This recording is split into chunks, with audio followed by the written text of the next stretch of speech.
হরতাল অবরোধ রোধের নাশকতা ঠেকাতে রেলপথে পাহারা দিতে না আনসার বাহিনী মোতায়েন হলেও ঝুঁকিপূর্ণ একাধিক এলাকায় দেখা মেলেনি তাদের, এমনকি হামলা হয়েছে এমন এলাকাতেই বাড়েনি নিরাপত্তা। এসব ঘটনায় যাত্রীদের মধ্যে তৈরি হয়েছে আতঙ্ক।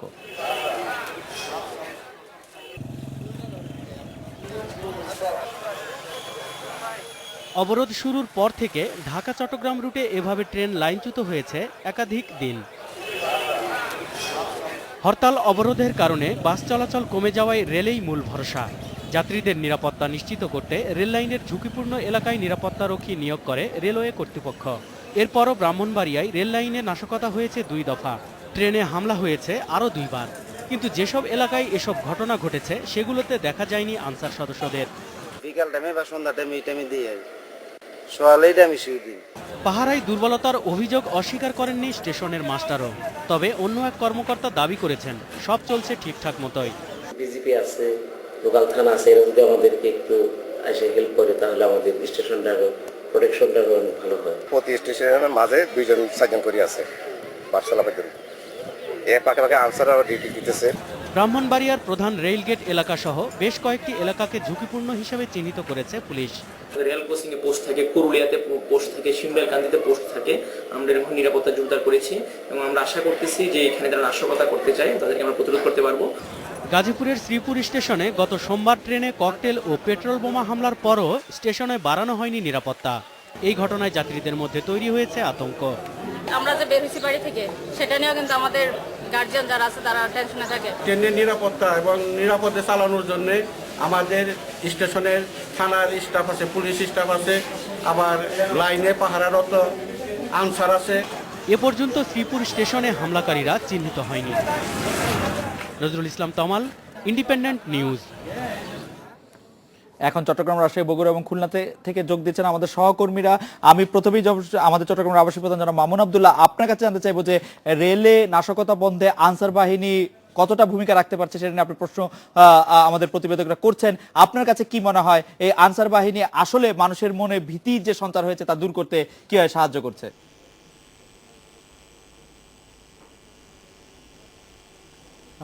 এটা আসলে আপনি যেমনটি বলছেন যে আমাদের আনসার বাহিনী যেখানে সশস্ত্র লোকজন গাড়িতে আগুন দিচ্ছে, বোমা ফাটাচ্ছে, পেট্রোল বোমা ছুঁড়ে মারছে, তার বিপরীতে একজন নিরস্ত্র আনসার যার কাছে থাকে একটি বাঁশের লাঠি আর একটা বাঁশি এবং লাঠি দিয়ে এই সশস্ত্র লোককে আসলে প্রতিরোধ করা সম্ভব কিনা সেটি প্রশ্ন সাপেক্ষ বিষয়। এই নিয়ে আমি কথা বলেছি আনসার বাহিনী, আনসার এবং বিডিপির চট্টগ্রাম অঞ্চলের উপপরিচালক আজিমউদ্দিন এবং জেলা কমান্ডেন্টের সাথে। তারা আমাকে বলেছেন যে আসলে এটা সম্ভব না, এবং সম্ভব না হলে তাহলে আপনারা কেন মোতায়েন করেছেন। তারা বলছেন যে আমরা পুলিশের পাশাপাশি একটা ফোর্স, যাতে ফোর্সের সংখ্যা বর্ধিত একটা ফোর্স রাস্তায় দেখা যায় এবং একটা বিশেষ বাহিনীর পোশাক যখন দেখবে সন্ত্রাসীদের মনে একটা মানসিক ভীতি সৃষ্টি হবে। মানসিক ভীতি ছাড়া কার্যকর কোনো উদ্যোগ কিংবা কার্যকর কোনো পদক্ষেপ ব্যবস্থা হবে না বলেও তারা স্বীকার করেছেন। হবে না এমনটি তারা স্বীকার করেছেন। মামুন আব্দুল্লাহ, আমার আরেকটি প্রসঙ্গ ছিল, এই প্রসঙ্গে যদি একটু আমাদের বলতেন। চট্টগ্রাম মাধ্যমিক উচ্চ মাধ্যমিক শিক্ষা বোর্ড কার্যালয়ের সামনে 2টি ককটেল বিস্ফোরণের ঘটনা ঘটেছে। আগামীকাল পরীক্ষা শেষ পর্যন্ত শুরু হওয়ার কথা আছে, এখন পর্যন্ত এসএসসি পরীক্ষা। এই ককটেল বিস্ফোরণ পরীক্ষার্থীদের মধ্যে আসলে কি প্রভাব বিস্তার করবে, তাদের মানসিকতার মধ্যে কি বার্তা পৌঁছে দিচ্ছে তাদের মানসে? জানা মামুন আব্দুল্লাহ। আসলে শুধু শিক্ষা বোর্ড নয়, এটা শিক্ষা বোর্ডকে লক্ষ্য করে মারা হয়েছে, শিক্ষা বোর্ডের বাইরের ফটকের বাইরে ফুটানো হয়েছে, এটি আতঙ্ক সৃষ্টি করার জন্য।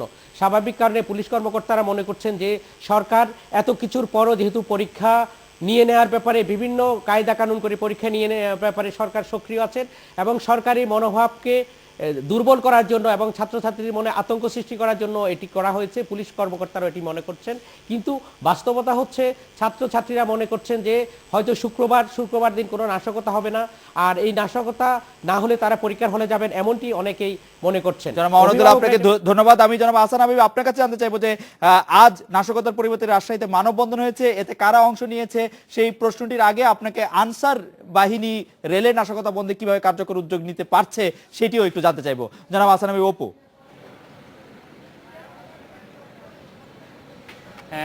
আসলে রাজশাহী যে রাজশাহী পশ্চিমাঞ্চল রেলওয়েতে প্রায় 1700 কিলোমিটার যে রেলপথ, সেটির নিরাপত্তার জন্য মূলত রেলওয়ে নিরাপত্তা রক্ষীরা যে কাজ করতে, তার পাশাপাশি আনসার সদস্যদের মোতায়েন করা হয়েছে। তো এখানে যে প্রশ্নটি প্রথমত উঠছে যে যারা হামলাকারী, তারা সশস্ত্র হামলা করতে আসছে, যে নিরস্ত্র আনসার বাহিনী তারা কতটা এইটি প্রতিরোধ করতে পারবে, এই ব্যাপারে আমি রাজশাহী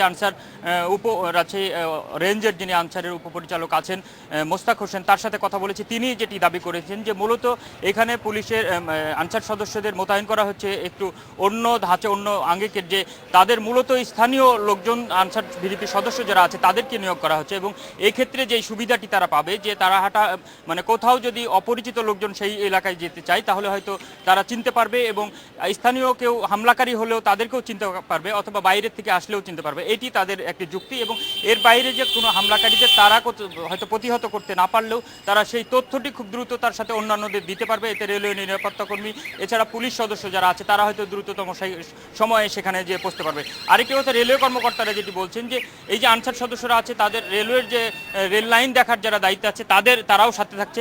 কোথাও যদি রেল পথে যদি তারা দেখতে পাচ্ছে যে কোথাও কোনো জায়গায় কোনো ক্লিপ খুলে ফেলা হচ্ছে বা কোনো স্লিপার তুলে ফেলা হয়েছে, এরকম কোনো ঘটনা ঘটলে যাতে দ্রুততম সময়ের মধ্যে সেটি সারিয়ে ফেলা যায়, এটি হচ্ছে তাদের মূলত উদ্যোগ, এবং খুব দ্রুততম সময়ে তারা করতে পারবে বলে আশা করছে। তবে একটি ভালো কথা হলো যে রাজশাহী রেলওয়ে অঞ্চল, যেটা পশ্চিমাঞ্চল রেলওয়ে, এবারের যে হরতাল অবরোধ চলছে, এখন পর্যন্ত বড় ধরনের কোনো অঘটন বা কোনো ধরনের দুর্ঘটনা। আজকে রাজশাহীতে এই মানববন্ধন নাশকতার প্রতিবাদে, সেটিতে কারা অংশ নিল, সরকার কি ভূমিকা রাখলো, খুব সংক্ষেপে যদি আপনাকে বলেন, এতে সরকারি দলের কোনো ভূমিকা ছিল কিনা আজকে যারা মানববন্ধন করেছে তাদের মধ্যে? আচ্ছা, না, রাজশাহীতে আজকে যে মানববন্ধন বা যে কার্যক্রম সেটি একেবারেই খুব বেশি মানে গ্রহণযোগ্য আমরা দেখি না, এবং এটি নিয়ে প্রচারণাও রাজশাহীতে ছিল না বললেই চলে। বরং রাজশাহীতে আজকে যেটি স্থানীয় আওয়ামী লীগ যুবলীগের নেতৃত্বে যে হরতাল এবং নাশকতার বিরুদ্ধে তারা কর্মসূচি পালন করেছে, এবং কিছুক্ষণ আগে বিকেলে এখানে তারা 13 নম্বর ওয়ার্ড থেকে যে মিছিলটি করছে, সেখানে স্থানীয় আওয়ামী লীগ সহ অন্যান্য তাদের সহযোগী সংগঠনের নেতৃবৃন্দ এতে অংশ নিয়েছে। অপু, আপনাকে ধন্যবাদ। হাসিবুর রহমান বিলু, আমি আনসারের ব্যবহার রেলে নাশকতা ঠেকাতে সেই সম্পর্কে আপনাকে জানতে চাইবো, পাশাপাশি এটিও জানতে চাইবো যে বগুড়ায় আজ রাতেও মানে এই যে ভোর হলো, সেই ভোরে পেট্রোল বোমায় নিহত হয়েছে 2 জন, আহত কত, এই সম্পর্কিত সর্বশেষ আমাদেরকে জানাবেন, একটু যদি খুব সংক্ষেপে দ্রুত আমাদের জানান জনাব হাসিবুর রহমান বিলু। খালেদ ভাই, আসলে পশ্চিমাঞ্চল জোনের প্রায় 500 পয়েন্টকে ঝুঁকিপূর্ণ হিসেবে চিহ্নিত করে 4000-এর মতো আনসার সদস্য মোতায়েন করা হয়েছে। মূলত তারা কিন্তু পুলিশকে সহায়তা দিচ্ছে, তথ্য দিয়ে সহায়তা করছে, এবং আইন শৃঙ্খলা রক্ষাকারী বাহিনীর কাছে তারা তথ্য দিচ্ছে যে যদি কোনো সন্দেহজনক লোকজনকে রেল লাইনের আশেপাশে ঘোরাফেরা করতে দেখা যায় তাদের বিষয়ে তথ্য দিচ্ছে। এরা কিন্তু প্রতিরক্ষামূলক কোনো ব্যবস্থা নিচ্ছে না, কারণ আপনি জানেন যে এরা সবাই নিরাপদ। আর আরেকটা বিষয়, আপনি যেটা বলছিলেন যে বগুড়ায় গত রাত্রের যে ঘটনা, সেখানে কিন্তু 2 জন মারা গেছে। প্রথমে মারা গেছে একজন ট্রাকের চালক, তাকে বোমাটা সরাসরি আঘাত করেছে, হেল্পার মারা গেছে প্রথম, পরে চালক নিয়ন্ত্রণ হারিয়ে একটি গ্যারেজের মধ্যে ঢুকে পড়লে সেই সময় কিন্তু একটা বিদ্যুতের খুঁটিতেও আঘাত করে ট্রাকটি, যার ফলে সেখানে একটা বিদ্যুতের অগ্নিকাণ্ডের সৃষ্টি, বৈদ্যুতিক অগ্নিকাণ্ডের সৃষ্টি হয়। সেই কারণে 3টি বাস কিন্তু পুড়ে গেছে। আর সব মিলিয়ে কিন্তু বগুড়া পুলিশ আবার নতুন করে চিন্তা করছেন আইন শৃঙ্খলা রক্ষা সন্ত্রাস বাহিনী মোতায়েনের ক্ষেত্রে, বিশেষ করে আগে যেখানে 6 জন ছিল সেখানে 12 জন করবার চিন্তা করা হয়েছে, এবং ইতিমধ্যে সে ধরনের কাজও শুরু করেছে, সাথে কিছু সশস্ত্র পুলিশও থাকছে। খালেদ ভাই, জনাব হাসিবুর বিলু, আপনাকে ধন্যবাদ। আমি অভিজিৎ পাল আপনার কাছে জানতে চাইবো যে নাশকতার প্রতিবাদে খুলনায় আজ বিক্ষোভ হয়েছে, এতে কারা অংশ নিল, সরকারি দলের ভূমিকা বা কি ছিল এখানে? অভিজিৎ।